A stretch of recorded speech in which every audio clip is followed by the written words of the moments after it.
اعوذ باللہ السمیع العلیم من الشیطان الرجیم من ہمزہ ونفخہ ونفثہ۔ سورہ آل عمران کی آیت نمبر 102 اور 103 کی تفسیر چل رہی ہے۔ جو لوگ ہٹ دھرمی اور ضد کی وجہ سے حق کو قبول نہیں کرتے ان کا ایمان لانا مشکل ہوتا ہے۔ یہ ضد اور ہٹ دھرمی کا لازمی نتیجہ ہے جو اللہ تبارک و تعالیٰ کی طرف سے مقرر ہے اور یہی اس کی معیشت ہے۔ الغرض اللہ تبارک و تعالیٰ کی رسی، اللہ تبارک و تعالیٰ کے دین یعنی قرآن مجید اور حدیث شریف کو مل کر مضبوطی سے پکڑ لینے کا ہمیں حکم دیا گیا ہے، اور اسی میں عافیت ہے، اسی میں فرقہ بندی کا سد باب ہے۔ یہی وہ مشترک چیز ہے جس پر عقیدتاً تمام فرقے متفق ہیں، یہی وہ قدر مشترک ہے جس پر عمل کر کے وہ پھر ایک ہو سکتے ہیں۔ قرآن مجید کی یہی دعوت ہے کہ اسی مشترک چیز کی طرف لوٹو، اللہ پرستی اختیار کرو، شخصیت پرستی چھوڑ دو۔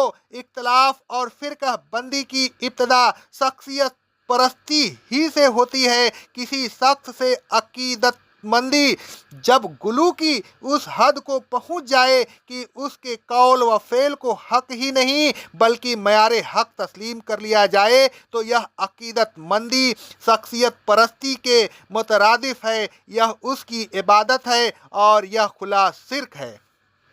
الغرض اقوال الرجال اور بزرگان دین کے فتوے فرقہ بندی کو روک نہیں سکتے بلکہ ان کو پکڑے رہنا، فرقہ بندی کو قائم رکھنا ہے۔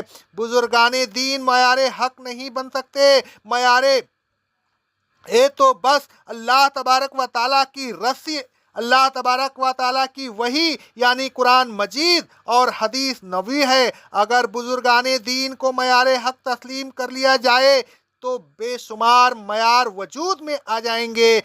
اسی طرح اگر اپنے آبا و اجداد کو معیار حق بنا لیا جائے تو بھی لاتعداد معیار بن جائیں گے۔ معیار کا لاتعداد ہونا ہی اس بات کا کھلا ثبوت ہے کہ یہ معیار حق نہیں۔ معیار حق ایک ہوتا ہے، کئی نہیں ہوتے۔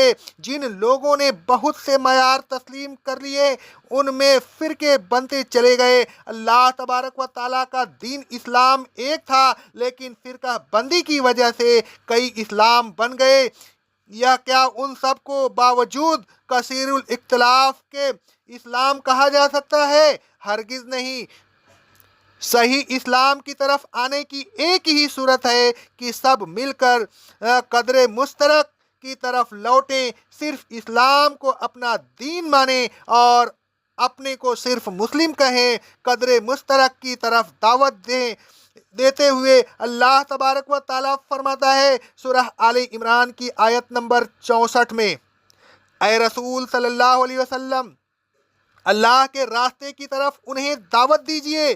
ان سے کہیے، اے اہل کتاب، ایک ایسی بات کی طرف آؤ جو ہم میں اور تم میں مشترک ہے، وہ یہ کہ ہم اللہ کے علاوہ کسی کی عبادت نہ کریں، اس کے ساتھ ذرا سا بھی شرک نہ کریں اور اللہ کے علاوہ ایک دوسرے کو اپنا رب نہ بنائیں۔ پھر اے ایمان والوں، اگر یہ اس بات سے منہ موڑیں تو ان سے کہہ دو کہ اے اہل کتاب، تم گواہ رہنا کہ ہم مسلم ہیں۔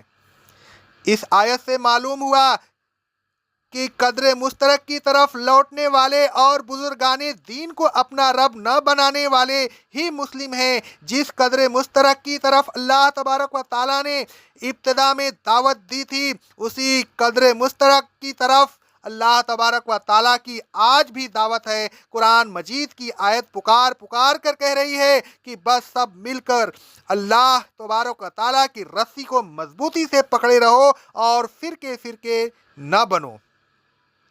فرقوں کے وجود کا باعث فرقہ وارانہ مذہب بھی ہوتے ہیں اور فرقہ وارانہ میازی نام بھی ہوتے ہیں۔ سب مل کر اللہ تبارک و تعالیٰ کی رسی کو مضبوطی سے پکڑ لینے کا حکم دے کر اللہ تبارک و تعالیٰ نے فرقہ وارانہ مذاہب کو اصولاً جڑ سے اکھاڑ کر پھینک دیا۔